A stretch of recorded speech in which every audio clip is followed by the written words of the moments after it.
Hello friends. Spark institute आपके लिए एक नया कोर्स लेके आया है जो फिज़िक्स का है।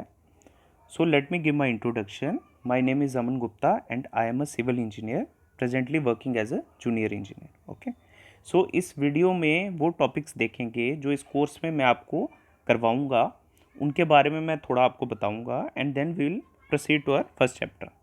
सो चलिए शुरू करते हैं। ठीक है।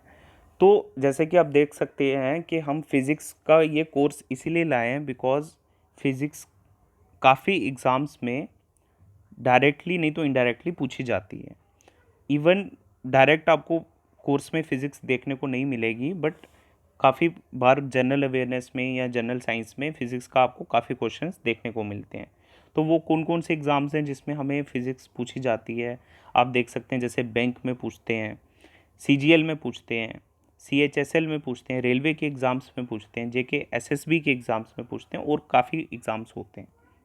तो उन्हीं को देख के, उन्हीं को नज़र में रख के हम ये कोर्स आपके लिए लाए हैं, एक्सक्लूसिवली फ़िज़िक्स का। अच्छा, अब क्वेश्चन उठता है क्यों? तो हम फिज़िक्स क्यों पढ़ रहे हैं? देखिए जो भी एग्ज़ाम होता है, फर्स्ट ऑफ ऑल फिज़िक्स उसका कोई मेन सिलेबस नहीं होता, मेन सिलेबस में नहीं आता है, उसके एक सेकेंडरी पार्ट होता है। तो काफ़ी लोग इस पोर्शन को छोड़ देते हैं, बट काफ़ी एग्ज़ाम्स में जनरल साइंस एक लिमिटेड वे में पूछी जाती है, बट काफ़ी एग्ज़ाम्स में अच्छा खासा इसका पोर्शन पूछा जाता है। सो उसमें क्या होता है कि जनरल साइंस में फिज़िक्स के साथ केमिस्ट्री और बायो भी पूछी जाती है, बट कई बार क्या होता है कि एग्ज़ाम में सिर्फ फिज़िक्स आती है। ऐसा भी होता है कि केमिस्ट्री भी आती है एंड बायो भी आती है, बट द पॉइंट इज़ कि एक एक नंबर का जब कट ऑफ में इतना डिफरेंस होता है तो हम क्यों उस पोर्शन को छोड़ें जो फ्रीक्वेंटली पूछा जाता है। और यही गलती लोग करते हैं जो ये पोर्शंस छोड़ देते हैं, सोचते हैं कि हम मेन जो कोर्स है, जो मेन सब्जेक्ट्स हैं वही पढ़ेंगे and then we will qualify. But कई बार एक एक दो दो नंबर के भी मोहताज हो जाते हैं लोग और कट ऑफ से रह जाते हैं। सो हमारा बेसिकली यही एक मेन मुद्दा है फिज़िक्स पढ़ाने का कि तैयारी जो है 100% रखनी चाहिए और कोई भी टॉपिक, कोई भी पोर्शन हो वो अनटच नहीं छोड़ना चाहिए। ठीक है। तो इसलिए फिज़िक्स का हम ये कोर्स लाएं। ठीक है। अब इस कोर्स में हम कौन कौन से टॉपिक्स कवर करेंगे? सो पहला टॉपिक है यूनिट्स एंड मेजरमेंट। ये बड़ा ही एक बेसिक टॉपिक है, इसके डायरेक्ट क्वेश्चंस बहुत कम आते हैं और बहुत छोटा टॉपिक है ये। बट ये क्यों ज़रूरी है? बिकॉज ये एक बेस है। कोई भी सब्जेक्ट का जो फर्स्ट चैप्टर होता है वही उसका बेस होता है। फिज़िक्स जब भी हम स्टार्ट करते हैं तो यूनिट्स क्या होता है, मेजरमेंट्स क्या होते हैं, ये चीज़ हम देखते हैं। सो इस चैप्टर में मैं आपको फिज़िकल क्वांटिटी क्या होती है, यूनिट क्या होते हैं, सिस्टम हम क्या क्या अडॉप्ट करते हैं, एसआई सिस्टम क्या होता है, बेसिक और डिराइव्ड यूनिट्स क्या होते हैं, उनके बारे में आपको डिटेल से बताएंगे। ठीक है। सेकंड चैप्टर ये आ गया आपका मोशन एंड फोर्स। सो इस चैप्टर में मोशन और उससे रिलेटेड टर्म्स के बारे में बताएंगे। मोशन कितने टाइप्स के होते हैं, इक्वेशन ऑफ मोशन होती हैं कितनी होती हैं, फोर्स क्या होता है, मोमेंटम क्या होता है, लॉज ऑफ मोशन क्या होते हैं और उसकी एप्लीकेशन क्या होती है। फिर आता है ग्रेविटेशन। ग्रेविटेशन में ग्रेविटी मेन चीज़ है। फिर न्यूटन साहब ने लॉज दिए हैं ग्रेविटेशन के, न्यूटन्स लॉ ऑफ ग्रेविटेशन। उसके बाद ऑर्बिटल स्पीड क्या होती है, केपलर लॉज क्या होते हैं, सैटेलाइट्स वगैरह वगैरह। तो इसमें काफ़ी टॉपिक्स हम कवर करेंगे। देखिए इसमें क्या है, फिज़िक्स में आप अगर बेस पकड़ गए तो ऑलमोस्ट हर टॉपिक इंटर रिलेटेड होता है। और जैसे हम न्यूटन की बात करें तो न्यूटन ने हर चैप्टर में न्यूटन की एक थ्योरी मिल जाएगी आपको और आप उसको इंटर रिलेट कर सकते हो। तो बेसिकली हमें एक एक बेस स्ट्रॉन्ग करना है अपना, ताकि जब हम आगे आगे चैप्टर पढ़ें तो हमें वो समझने में प्रॉब्लम नहीं आए। ठीक है। अच्छा, तो अब फोर्थ चैप्टर आ गया वर्क, पावर एंड एनर्जी। इसमें ये भी कोई ज़्यादा बड़ा चैप्टर नहीं है। इसमें वर्क देखेंगे, पावर क्या होता है, एनर्जी कितने टाइप्स की होती है। अच्छा, कुछ लॉज आ जाते हैं, law of conservation of energy etcetera. मैं कोई ऐसी चीज़ नहीं आपको बता रहा हूँ जो आपने नहीं पढ़ी है। एग्ज़ाम्स में जो जब आप नोटिफिकेशन देखते हैं तो सिलेबस में कई बार लिखा होता है कि basic science up to class 10th। और पूछते भी उतने लेवल की ही हैं, बट कई बार क्या होता है कि थोड़ा अच्छे लेवल के क्वेश्चंस भी आ जाते हैं। इसलिए हम अपनी जो कोर्स है उसको एक अच्छे लेवल से पढ़ेंगे, ताकि कोई भी क्वेश्चन आए एग्ज़ाम्स में तो हम उसे क्रैक कर पाएँ। ठीक है। अच्छा, अब फिफ्थ है प्रेशर। प्रेशर में भी डेफिनेशन क्या होती है, एटमॉस्फेरिक प्रेशर के बारे में बताएंगे। पास्कल के कुछ लॉ आते हैं इसमें, और प्रेशर का क्या क्या अफेक्ट होता है किन किन चीज़ों में, तो वो भी मैं आपको बताऊँ। फिर आता है flotation, surface tension and viscosity. तो ये वैसे ही इतना इम्पोर्टेंट चैप्टर नहीं है और इसका इतना पूछते भी नहीं है। ये बेसिकली थोड़ा इंजीनियरिंग रिलेटेड चैप्टर है। इंजीनियरिंग जैसे अपना फ्लूइड मैकेनिक्स है, एक एक कोर्स है जो हमारे सिविल और मैकेनिकल इंजीनियरिंग में पाया जाता है, तो उसका ये बेस है।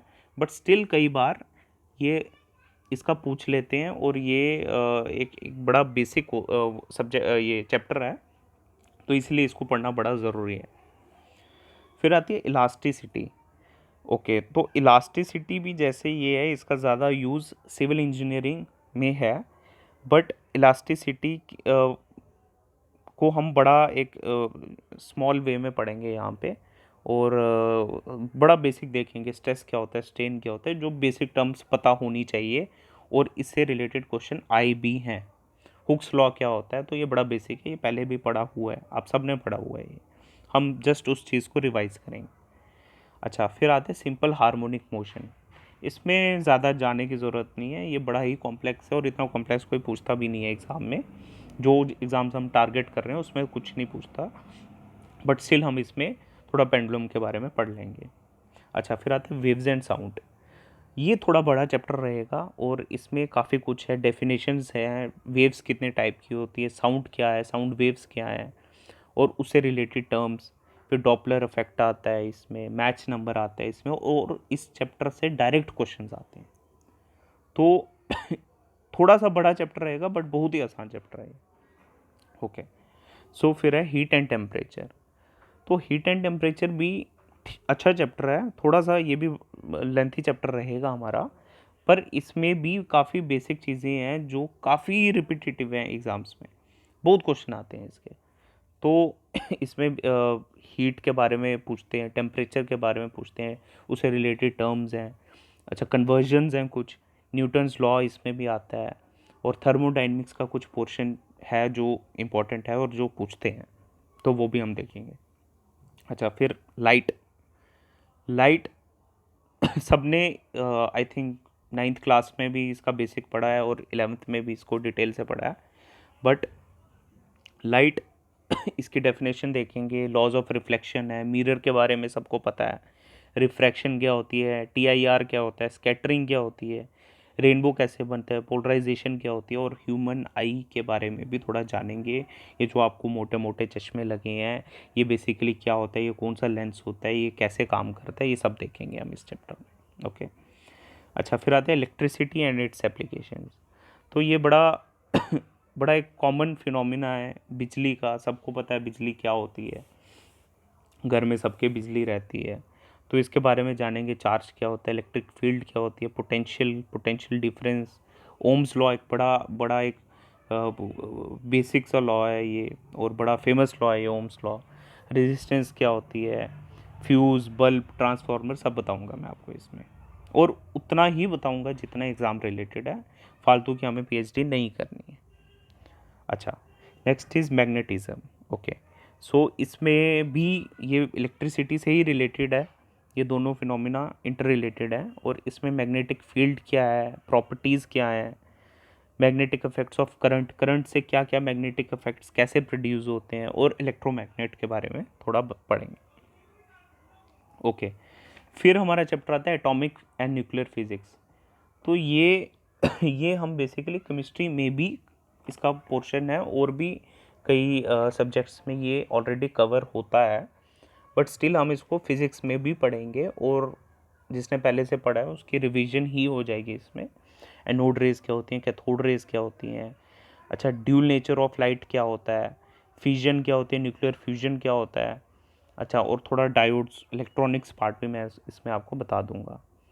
तो ये हमारा अगर हम इतना पोर्शन भी कर लेंगे तो that is more than enough. Okay, और लास्ट में मैं आपको प्रीवियस ईयर क्वेश्चन बताऊंगा, जो जो हमारे जो हम टारगेट कर रहे हैं एग्ज़ाम्स, जो जो क्वेश्चन उसमें आए हुए हैं। देखो 80% ऑफ द क्वेश्चंस जो मैं आपको थ्योरी पार्ट पढ़ाऊंगा उसी में आपके कवर हो जाएंगे, और वो मैं आपको बताऊंगा भी जब हम कोई इंडिविजुअल चैप्टर करेंगे, तो साथ साथ में मैं आपको जो प्रीवियस ईयर में आए हैं क्वेश्चन वो भी बताऊंगा।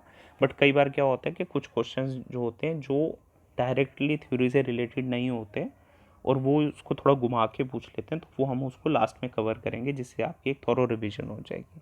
ओके, अच्छा, अब हम फर्स्ट चैप्टर अपना स्टार्ट करते हैं। ये छोटा सा चैप्टर है इसलिए मैंने इसको इसी लेक्चर में रख दिया हुआ है। तो यूनिट्स एंड मेजरमेंट, बड़ा बेसिक सा चैप्टर है। Okay, so first thing is physical quantity. Physical quantity क्या होती है? तो फिजिक्स में फिजिकल क्वांटिटी उस चीज़ को कहते हैं, it is a quantity that can be measured. जो क्वांटिटीज़ हम मेजर कर सकते हैं वो फिजिकल क्वांटिटी होती है। अब जैसे एक एक आदमी है, उसका भार है, उसका मास है, उसका वेट है, वो चीज़ हम मेजर कर सकते हैं, जो चीज़ हमारे हाथ में है। So that is a physical quantity. For example mass, length, temperature, etcetera. देखिए, मैं इस वे से आपको लेक्चर बताऊंगा कि मेरी थ्योरी ये स्लाइड्स में, आप खाली स्लाइड्स में आप डिपेंड नहीं रहिएगा।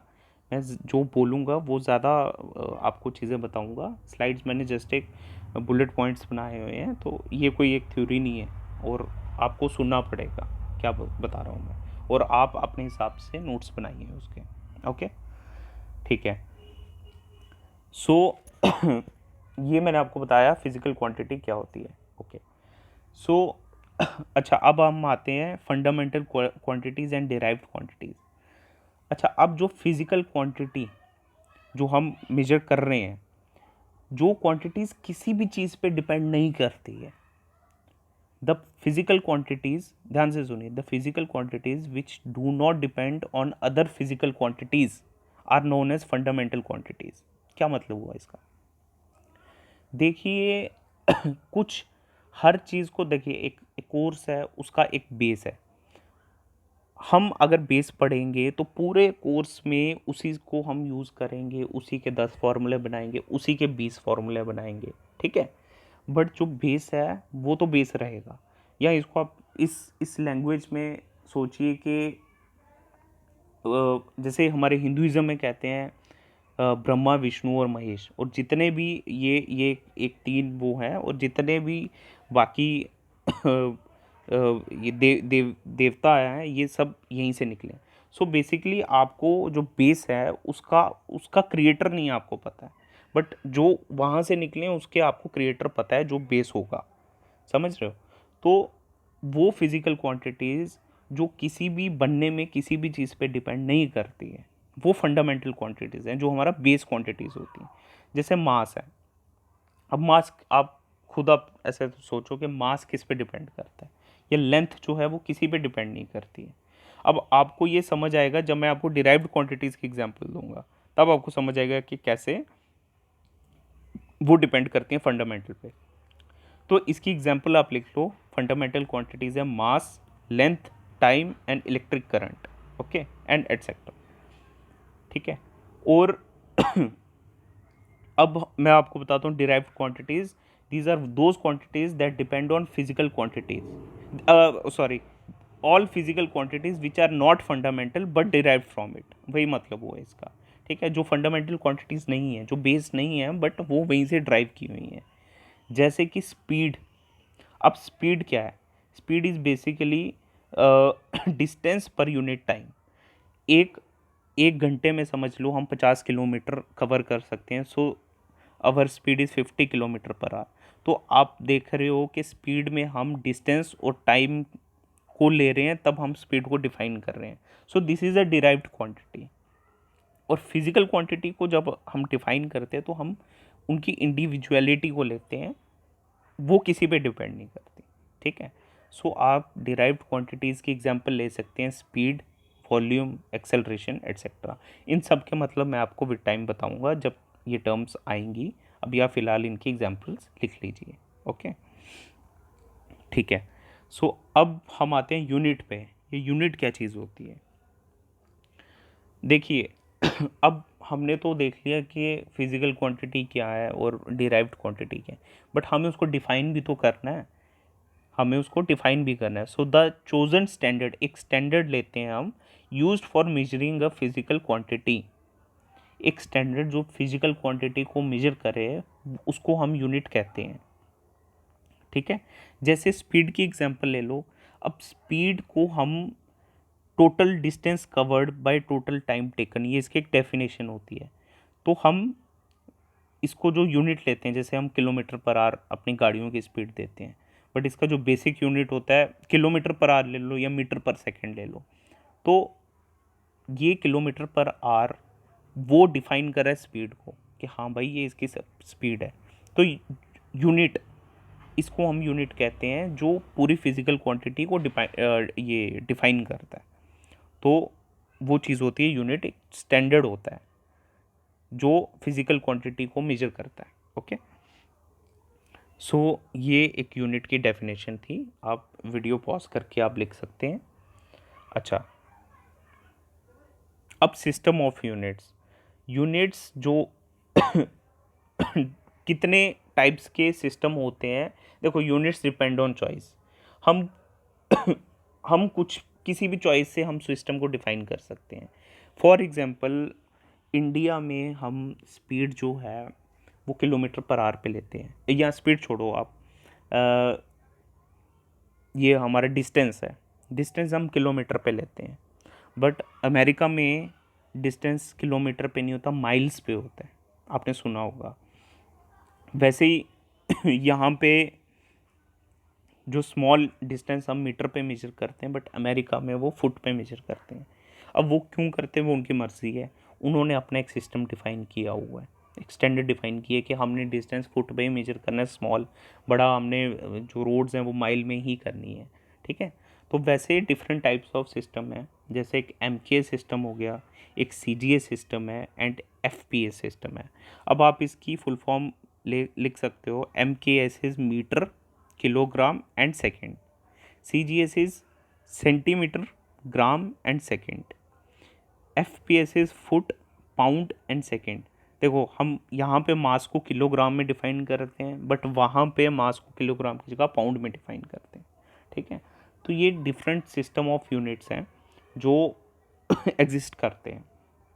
अब क्वेश्चन ये आता है कि अगर हर कंट्री अपना अपना एक सिस्टम निकाल लेगी तो हम एक एक एक नीड है कि हम एक सिंगल सिस्टम, जैसे आपको पता होगा कि पूरी दुनिया में हर कंट्री की अपनी अपनी करेंसी है, बट उन्होंने क्या किया हुआ, एक यूनिवर्सल करेंसी है डॉलर, US डॉलर, उसको एक बेस लेके पूरी वर्ल्ड ट्रेड करता है, बिकॉज उसको एक स्टेबल इकोनॉमी माना जाता है। तो वैसे भी तो उसी के हिसाब से एक नीड आई कि हम एक सिस्टम हमें बनाना चाहिए कि इंटरनेशनली वही हम उस सिस्टम को लेके ही हम हर चीज़ डिफ़ाइन करें और हर क्वांटिटी को उसी से डिफ़ाइन करें। सो तब एक निकला SI सिस्टम। SI सिस्टम का फुल फॉर्म है सिस्टम इंटरनेशनल। ये बेसिकली एक फ्रेंच टर्म से इसको निकाला है, सिस्टम में ऐसे बोलते हैं। सो SI सिस्टम इज़ बेसिकली जो MK सिस्टम है उसी को की एक मॉडिफाइड फॉर्म है MK सिस्टम की, ठीक है। इसमें क्या है कि 7 बेसिक यूनिट्स हैं और 2 सप्लीमेंट्री यूनिट्स हैं। अब 7 बेसिक और 2 सप्लीमेंट्री का क्या मतलब हुआ। 7 बेसिक यूनिट्स हैं, ये जैसे मैंने आपको फंडामेंटल क्वांटिटीज़ बताई, तो ये 7 क्वांटिटीज़ हैं बेसिकली जो फंडामेंटल है, जो कहीं से डिराइव नहीं की गई हैं, और इसी 7 बेसिक यूनिट से ही जितनी भी फॉर्मूलेज बनाए हैं फिज़िक्स में, मैथ्स में, जितने भी फॉर्मूलेज बनाए हैं वो सब इन बेसिक यूनिट से बनाए हैं, और ये मैं आपको प्रूफ भी करके बताऊंगा बाद में, मैं आपको बताऊंगा at the end of this video कि ये कैसे कैसे पॉसिबल है। अब आप बोलोगे सर चलो मैं आपको पहले बता देता हूँ 7 बेसिक यूनिट्स क्या है और 2 सप्लीमेंट्री क्या है। तो इसके नीचे मैंने आपको लिखा है मीटर। जो डिस्टेंस है उसको हम हमेशा SI यूनिट मीटर पे ही लेंगे। अब किलोमीटर, देखो आप बोलोगे सर सेंटीमीटर में भी लेते हैं और किलोमीटर में भी लेते हैं, तो अब मीटर एक एक स्मॉल यूनिट है, तो अगर हमें लार्ज डिस्टेंस के लिए लेना है तो हमने क्या किया कि किलो 1000 मीटर्स को एक इकट्ठा करके एक बड़ा यूनिट बना दिया। बट जो बेसिक यूनिट है that will always remain metre. Centimetre भी है, मीटर को हमने छोटा कर दिया तो वो सेंटीमीटर बन गया, बट हमें एक स्टैंडर्ड जो है वो मीटर ही लेना है। ओके, वैसे ही सेकंड हो गया, ये टाइम का यूनिट है और इसको हम डिनोट करते हैं एस से। अच्छा, kelvin, kelvin is the unit of temperature. अब आप बोलोगे सर हम तो सेल्सियस में लेते हैं जम्मू में, या यहाँ पे तापमान 40 डिग्री है सर, 30 डिग्री है। इंटरनेशनल जो यूनिट है दैट इज़ केल्विन। ओके, ये इंडिया ने अपना एक थोड़ा वो है कि शुरू से चलता आ रहा है, हम सेल्सियस में लेते हैं और इसकी भी कन्वर्जन है, हम सेल्सियस को केल्विन में कैसे कर सकते हैं, फ़ारेनहाइट होता है उसमें कैसे कन्वर्ट कर सकते हैं, तो ये भी मैं आपको जब हीट पढ़ेंगे तब मैं आपको इसका कैलकुलेशन बताऊंगा। ओके, फिर ये है अगला आता है मोल। तो जैसे आपने केमिस्ट्री में पढ़ा होगा अमाउंट ऑफ सब्सटेंस, कितना सब्सटेंस जो उसका अमाउंट है उसको मेजर करने का एक यूनिट है मोल। ठीक है, तो ये केमिस्ट्री हमने 11वीं की केमिस्ट्री में इसके बारे में डिटेल से पढ़ा था, और इस चैप्टर में आपको इसके बारे में बस इतना ही जानना है कि अमाउंट ऑफ सब्सटेंस, आप लिख लीजिए, अमाउंट ऑफ सब्सटेंस को मेजर करने का जो यूनिट है दैट इज़ मोल, MOLE, और इसको हम डिनोट करते हैं MOL से। ओके, सिमिलरली वेट, वेट का यूनिट केजी है, किलोग्राम। ओके, अब ग्राम इसको आप तोड़ दो तो ग्राम हो जाएगा, और इसका आप फर्दर और यूनिट बना सकते हो, टन बना सकते हो, मेट्रिक टन बना सकते हो। तो बेसिक हमारा वेट का किलोग्राम ही लेते हैं हम, ये पूरी इंटरनेशनली ये अडॉप्टेड यूनिट है। वैसे ये करंट, इलेक्ट्रिक करंट को हम डिफाइन करने के लिए जो यूनिट लेते हैं दैट इज़ एम्पेयर, और इसको हम डिनोट करते हैं कैपिटल ए से। Okay, and seventh is candela. Luminous intensity आप लिख लीजिए, लुमिनस इंटेंसिटी को define LUMINOUS, luminous intensity INTENSITY। Okay, तो इसको डिफाइन करने के लिए हम यूनिट जो लेते हैं वो है कैंडेला, और इसको CD से, जैसे ये लिखा हुआ है वैसे हम इसको डिनोट करते हैं। इससे ज़्यादा आपको अभी फ़िलहाल फर्स्ट चैप्टर में समझने की ज़रूरत नहीं है कि लुमिनस इंटेंसिटी क्या होती है। ठीक है, ये सर केल्विन और डिग्री में बड़ा कन्फ्यूजन है, आपको नहीं समझना है। अभी फ़िलहाल देखिए कि टेम्परेचर हमेशा केल्विन जो उसका ऐसा यूनिट है वही लेते हैं। ठीक है, अभी सप्लीमेंट्री यूनिट्स क्या हैं, ये बेसिकली एंगल को डिफाइन करने के लिए हमने 2 यूनिट्स और बना दिए। ठीक है, तो दैट इज़ रेडियन एंड स्टी रेडियन। अब क्या डिफरेंस है रेडियन और स्टी रेडियन में? देखो 2D और 3D आप समझते हो, जैसे ये एक प्लेन है, एक्स प्लेन और वाई प्लेन, मतलब कि जो 2D में चीज़ चल रही है, 2 डायमेंशनल, जो 3rd डायमेंशनल नहीं है। ठीक है, 3rd डायमेंशनल हो गया ये जेड प्लेन, जेड, या इसको मैं आपको ऐसे बताता हूँ 2D क्या होती है 3D। ये फिगर है, this is a figure. Okay, ये क्या मैंने बनाया है, एक स्क्वायर बनाया है। ठीक है, अब मैं इस स्क्वायर को ऐसे बना दूँ, ऐसे। ठीक है, तो ये आपको एक थोड़ा 3D इफेक्ट लग रहा है, आपको लग रहा है कि इस चीज़ के अंदर एक वॉल्यूम सी है, एक एक एक एक चीज़ समा सकती है इसके अंदर। ठीक है, सो इस फिगर को, इस चीज़ को हम 3D कहते हैं। ठीक है, और 2D वो होता है जो सिर्फ एक प्लेन एक्स और वाई एक्सिस पे जस्ट एक फिगर है। ठीक है, इसका कोई, इसके अंदर कोई वॉल्यूम नहीं समा सकती, कोई चीज़ नहीं समा सकती। अगर कोई चीज़ समाएगी तो एक 3rd डायमेंशन क्रिएट होगा, एक 3rd डायमेंशन क्रिएट होगा। ठीक है, so this is 2D and 3D। अब रेडियन क्या होता है, देखिए एक एक मैं आपको ट्रायंगल लेता हूँ, एक ये ट्रायंगल है। ओके, सो इसके बीच जो एंगल है, ये 2D की बात कर रहा हूँ मैं, 2D, ये जो एंगल है ये हमेशा रेडियन, रेडियन में मेजर करते हैं इसको। ठीक है। अब आप बोलोगे कि सर एंगल तो हमेशा डिग्री में मेजर करते हैं, ये तो समझ लो 30 डिग्री हो गया। नहीं, देखो वही बात होगी कि जैसे सेल्सियस और केल्विन की बात होगी, तो हम अपनी कैलकुलेशंस आसान करने के लिए डिग्री में मेजर करते हैं। बट अगर जिसने कभी साइंटिफिक कैलकुलेटर देखा है, वहाँ पे एक रेडियन का ऑप्शन भी होता है।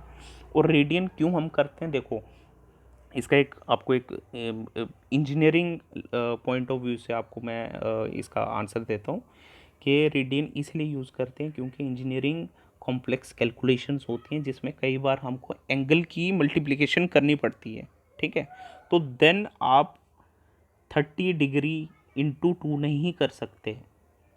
अब आप बस इतना समझिए कि कॉम्प्लेक्स कैलकुलेशन में जब एंगल्स मल्टीप्लाई होते हैं तो तब हमेशा हमें रेडियन में कन्वर्ट करना है। हमेशा डिग्री को हम रेडियन में कन्वर्ट करते हैं और फिर मल्टीप्लाई करते हैं। तो इसीलिए आप बस इतना समझो कि जो एंगल है वो उसका जो बेसिक यूनिट है वो रेडियन होता है। ठीक है, और रेडियन को हम वैसे तो सीधा रेडियन ही लिखते हैं, बट कई बार शॉर्ट फॉर्म में इसको जैसे 30 डिग्री की जगह से सॉरी इसको लिखते हैं जैसे पाई रेडियन। ये जैसे एंगल 30 डिग्री हुआ तो इसको हम कन्वर्ट कर देते हैं इस फॉर्म में, ये रेडियन एंगल की फॉर्म होती है। तो ये स्मॉल सी होता है, इसको हम रेडियन कहते हैं। इतना आपको डिटेल में नहीं जाना है, और बस ये आपको एक ज्ञान दिया था मैंने ताकि आपको समझ आए कि रेडियन क्या चीज़ होती है। बस इतना याद रखो कि एंगल को जो उसका यूनिट है वो रेडियन होता है। ठीक है, अब स्टी रेडियन क्या होता है, ये होता है 3D एंगल। जैसे कि अब 3D मैंने एक फिगर ली थी, वही कोन की फिगर ली थी। ओके, या मैं आपको हाँ एक कोन की फिगर लेके बताता हूँ आपको। जैसे कि ये कोन, आपने आइसक्रीम खाते हो तो आइसक्रीम वाली जो कोन है कुछ ऐसे होती है। ठीक है, या बर्थडे पे जो टोपियाँ पहनते हो ना ऊपर, तो वो कुछ ऐसे। अब उसको एक इमेजिनेशन करो अपनी, थोड़ी सी आपकी इमेजिनेशन लगेगी कि जो उस कोन के जो अंदर का एंगल होता है वो एक 3D फॉर्म में हुआ। ठीक है, वो एक 3D, तो उसके अंदर वाला जो एंगल है, जो एंगल 3D में मिलता है हमें, वो स्टी रेडियन होता है। ठीक है, वो उसको हम स्टी रेडियन से नापते हैं। ओके, या कोई भी ले लो आप 3D फिगर, जैसे हमने क्यूब ले लिया, ये क्यूब ले लिया, ये क्यूब बना दिया। ठीक है, तो ये जो ये वाला एंगल होगा, ये वाला एंगल जो 3 डायमेंशन में 3 एक्स वाई और जेड एक्सिस में आ रहा है। ठीक है, तो इसको मेजर करने के लिए स्टी रेडियन हम वो लेते हैं, यूनिट लेते हैं। ठीक है, तो ये 7 बेसिक यूनिट्स हैं और 2 सप्लीमेंट्री यूनिट्स मैंने आपको बता दिए। ठीक है, ओके, सो ये ठीक है। अब हम आते हैं मेजरिंग इंस्ट्रूमेंट्स। ये बेसिक मेजरिंग इंस्ट्रूमेंट्स हैं, ये कई बार पूछ लेते हैं एग्जाम्स में। गैल्वेनोमीटर किस लिए होता है, ये स्मॉल इलेक्ट्रिक करंट्स मेजर करने के लिए होता है। ठीक है, एमीटर ये लिख लो आप, एमीटर ये इलेक्ट्रिक करंट की जो स्ट्रेंथ होती है उसको मेजर करता है। या आप ये कह लो कि बिग करंट्स को मेजर करने के लिए हम एमीटर यूज़ करते हैं, और जो बिल्कुल बड़ी ही छोटी छोटी करंट्स होती हैं उनको मेजर करने के लिए हम गैल्वेनोमीटर यूज़ करते हैं। ठीक है, barometer is use to measure atmospheric pressure.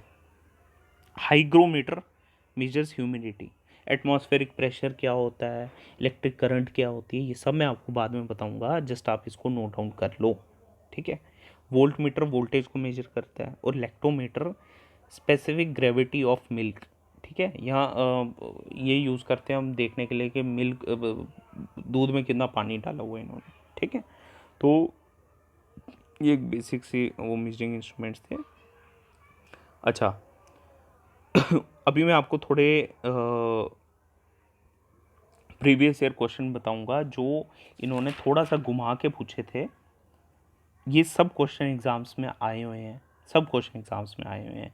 आधे बैंक के एग्जाम्स में आए हैं, आधे एसएससी के एग्जाम्स में आए और आधे रेलवे के एग्जाम्स में आए हैं। ठीक है, क्वेश्चंस तो काफ़ी ज़्यादा थे, but most of the questions बड़े बेसिक थे जो मैंने आपको पीछे ऑलरेडी कवर करवा दिए हुए हैं। ठीक है, तो ये कुछ क्वेश्चंस हैं, आप नोट डाउन कर लो।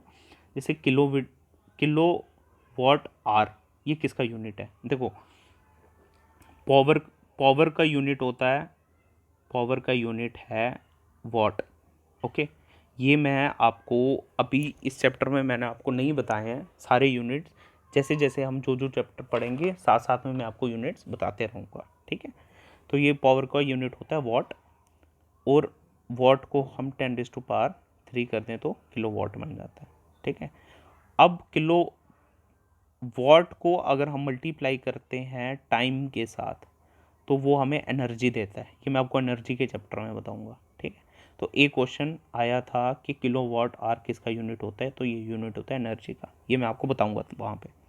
डेसिबल, डेसिबल नॉइज़ को मेजर करने के लिए करते हैं, ठीक है।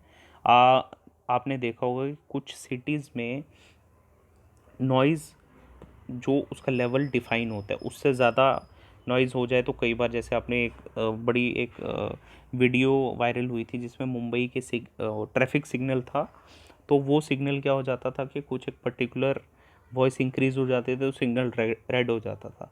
तो आप ये समझिए जो नॉइज़ होती है, नॉइज़ उसको मेजर करने के लिए डेसिबल होता है। ओके, फिर आता है नॉट। ये क्वेश्चन आया हुआ है नॉट, और ये आया हुआ है एसएससी के एग्ज़ाम में। बड़ा ही सिंपल क्वेश्चन है। देखिए, आपने कई बार सुना होगा कि इतनी नॉट्स पे शिप चल रही है, तो जो स्पीड ऑफ शिप होती है वो नॉट्स में मेजर करते हैं। आपको जानने की कोई ज़रूरत नहीं है कि नॉट की क्या कन्वर्जन होती है, इसको इसकी स्पीड क्या, इसका क्या डिफाइन होता है, आपको कुछ याद करने की ज़रूरत नहीं है।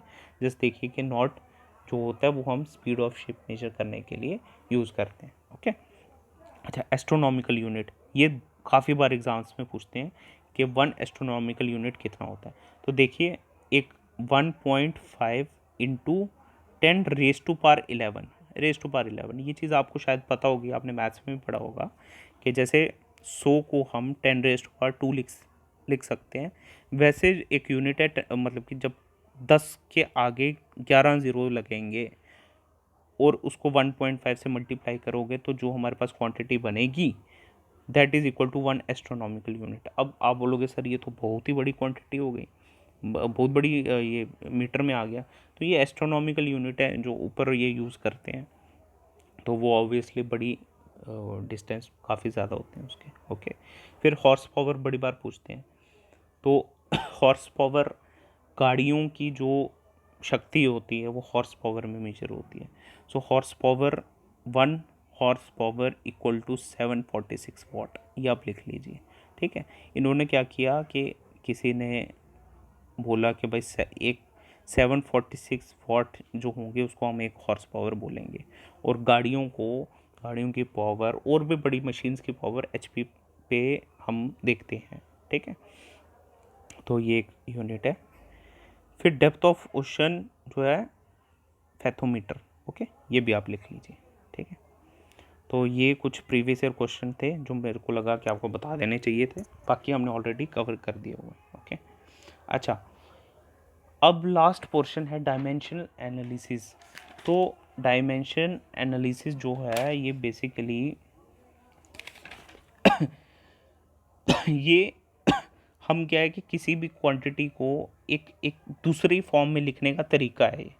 इसको हम डायमेंशनल फार्मूला कहते हैं। जो एनालिसिस है बेसिकली, जैसे मैं आपको ऐसे समझ नहीं आएगा इसलिए मैंने खाली पेज छोड़ा है, इसको मैं आपको एक एग्जांपल से समझाता हूँ, ठीक है। जैसे स्पीड होती है डिस्टेंस पर टाइम, ठीक है। डिस्टेंस को हम किस में मेजर करते हैं, मीटर में, और टाइम को करते हैं सेकंड में, ठीक है। तो उससे पहले आप समझ लीजिए जो मास होता है, मास, उसको हम डिनोट करते हैं डायमेंशनल एनालिसिस में, मास को हम m से डिनोट करते हैं, ठीक है। डिस्टेंस को हम l से डिनोट करते हैं, और टाइम को हम t से डिनोट करते हैं, ठीक है। अब m/l/t का ही सब खेल है। अब जैसे स्पीड है डिस्टेंस अपॉन टाइम, ठीक है। तो डिस्टेंस हो गया l, टाइम हो गया t, l/t। तो हम इसको ये लिख सकते हैं l/t-1, ठीक है। l/t-1, देखो t-1 कैसे है, t ऊपर गया, t की पावर यहाँ 1 थी, तो जब ऊपर गया तो ये -1 हो जाता है। ये बेसिक मैथ्स है, ये आपको आना चाहिए। तो हम इसको ये भी लिख सकते हैं कि स्पीड इक्वल टू LT-1 या M0 L1T-1। ठीक है, M0 क्यों लिया? क्योंकि यहाँ पे मास का कोई काम ही नहीं है, तो हम इसको रेज टू जस्ट डिफाइन करने के लिए कि तीनों ये जोड़ी एक साथ आ जाए, हम यहाँ पे m⁻0 लिख देते हैं। ठीक है, तो ये होता है डायमेंशनल एनालिसिस। इस पे भी 2-3 बार क्वेश्चन पूछे जा चुके हैं। ठीक है, अब क्या क्वेश्चन पूछे हैं इन्होंने वो भी मैं आपको बता देता हूँ। देखो 2 क्वेश्चन आए थे।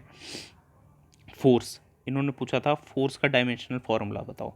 What is the formula, sorry, okay, formula, what is the formula, dimensional formula of force. Okay, तो ये क्वेश्चन आ चुका है एसएससी में। ठीक है, तो इसको हम कैसे करेंगे? देखो, फोर्स क्या होती है ये मैं आपको नेक्स्ट चैप्टर में बताऊंगा, और इसका फॉर्मूला क्या कैसे आया ये भी मैं आपको नेक्स्ट चैप्टर में बताऊंगा। बस ये अभी याद रखो, F=ma, न्यूटन्स का सेकंड लॉ होता है। ठीक है, फोर्स को हम न्यूटन से, इसका यूनिट होता है, but 1 Newton is what, mass is, ये मास और एक्सेलरेशन, मास होता है केजी में। ठीक है, मास केजी में होता है, और एक्सेलरेशन होती है, इसका यूनिट होता है मीटर पर सेकंड स्क्वायर। ये भी मैं आपको अगले चैप्टर में बताऊंगा। तो क्या हम ये लिख सकते हैं m/a जो होता है kg/मीटर पर सेकंड स्क्वायर। ठीक है, ये लिखा। अब केजी के मास को हम लिखते थे m, कैपिटल M, और ये डिस्टेंस इसको हम लिखते थे L। ठीक है, और टाइम S, सेकंड के टाइम, तो क्या मैं इसको लिख सकता हूँ t²। ठीक है, तो क्या मैं इसको लिख सकता हूँ m1 L1, और इसको मैं ऊपर ले जाऊँ t-2। देखिए बड़ा ही सिंपल है ये, बहुत सिंपल है ये। आपको बस देखना है कि हम फॉर्मूला कैसे लिखते हैं और उसको कैसे करना है। ठीक है, ये आप लिख लो। एक और एग्जांपल देता हूँ मैं, ये भी क्वेश्चन आ चुका है,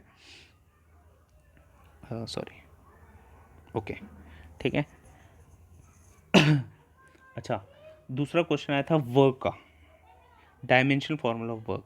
तो ये मैं आपको वर्क के चैप्टर में बताऊंगा कि what is work. Work is force into displacement. ठीक है, या F/s, डिस्प्लेसमेंट को हम S से भी डिनोट करते हैं। ठीक है, तो फोर्स का मैंने आपको बताया क्या था, kg/s² into distance is what, again metre में। तो क्या हमारा ये हो गया kg/m²/s²। देखो मीटर और मीटर की कैलकुलेशन हुई तो मीटर स्क्वायर बन गया। ठीक है, अब kg मतलब कि मास को कैपिटल M, और रेज़ टू पावर 1 ही है।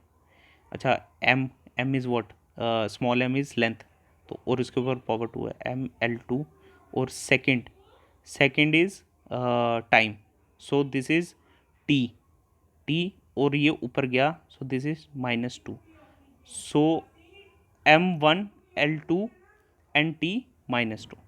ठीक है, तो ये हमारा डायमेंशनल एनालिसिस हो गया।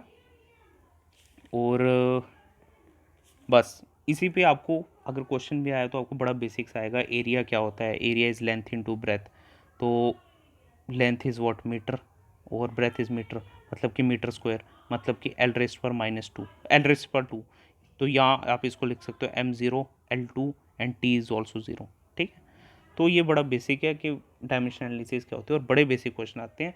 मोस्ट ऑफ द टाइम नहीं पूछते हैं, बट कई बार पूछ भी लेते हैं।